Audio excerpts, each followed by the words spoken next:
Hi friends, I hope आप सब ठीक होंगे एंड आपकी प्रिपरेशन भी अच्छी चल रही होगी। आज हमारा नेक्स्ट चैप्टर जो हम चाइल्ड पेडागोगी का करने वाले हैं that was heredity and environment and this is the chapter 3 which is heredity and environment. ये हेरिडिटी और एनवायरनमेंट एक चाइल्ड पेडागोगी का एक छोटा सा टॉपिक है बट इंपॉर्टेंट टॉपिक है। इसमें हमें पता चलता है कि हेरिडिटी और एनवायरनमेंट बच्चे की डेवलपमेंट के ऊपर कैसा असर करते हैं। ठीक है, so let's start our video. इसमें हम देखिए हम पढ़ने जा रहे हैं। We are going to discuss heredity, environment, identical and fraternal twins, nature बच्चे nurture, laws of heredity, education implementation और कुछ क्वेश्चंस करेंगे। ठीक है, चलिए स्टार्ट करते हैं। देखिए हेरिडिटी क्या होती है। हेरिडिटी जो है ये प्रोवाइड करती है basis for the human development of human personality.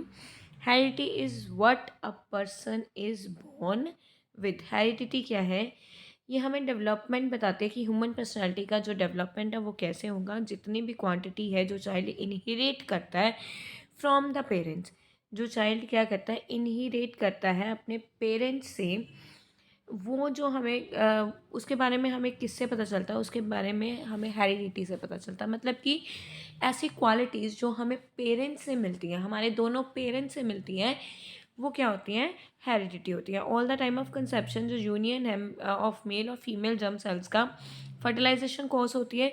जो फर्टिलाइज्ड एग होता है उसे हम जाइगोट बोलते हैं। जाइगोट में 46 क्रोमोसोम्स होते हैं। ठीक है, 22 क्रोमोसोम्स तो सेम होते हैं। ठीक है, 22 जो है मतलब 44 क्रोमोसोम्स सेम आते हैं। मेल से भी वही आते हैं, फीमेल से भी वही आते हैं, बट जो एक क्रोमोसोम है, सेक्स क्रोमोसोम्स जिसको हम बोलते हैं, वो अलग आता है। ठीक है, सेक्स क्रोमोसोम्स जो है दैट वाज डिफरेंट, वो क्रोमोसोम्स अलग होते हैं जिससे हमें मेल और फीमेल के बारे में पता चलता है। और इसमें हम ये भी बता सकते हैं कि अब हेरिडिटी का एग्जैक्ट मीनिंग क्या है, कि हमें जैसे पता चल जाता है कई बार क्या होता है कि कई पेरेंट्स को कोई डिसीज़ होती है तो वो आगे बच्चे को भी ट्रांसफ़र हो जाती है। वो जो डिसीज़ है जब बच्चे को ट्रांसफ़र हो जाती है तो ये बोला जाता है कि ये हेरिडिटी ट्रांसफ़र है।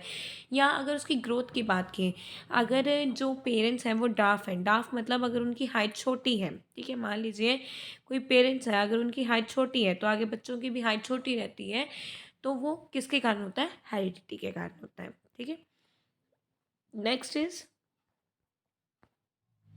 इन्वायरमेंट। इन्वायरमेंट जो है ये इंक्लूड करता है सारे एस्पेक्ट्स ऑफ सराउंडिंग के। These factor influence the development of individual. Environment is everything that affects the individual except his genes. मतलब उसकी जीन्स को इन्वायरमेंट जो है वो इफ़ेक्ट नहीं करता, बाकी सारी चीज़ों को इन्वायरमेंट इफ़ेक्ट करता है। ठीक है, जैसे कि फिजिकल, सोशल, ये सब कुछ इन्वायरमेंट के बीच में आता है, बस जो हेरिडिटी है वो इन्वायरमेंट के बीच में नहीं आती। Heredity is different than environment. ठीक है, कि हाँ, अगर हम बच्चे को मेंटली खुश रखेंगे, उसको फिज़िकली खुश रखेंगे, मेंटली खुश रहेगा वो, तो वो उसकी पढ़ाई में ध्यान ज़्यादा लगेगा। ठीक है, as compare to other things.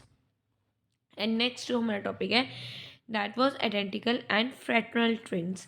Identical and fraternal twins, दो तरह के ट्विंस होते हैं, एक हमारे पास आइडेंटिकल और दूसरे फ्रेटर्नल।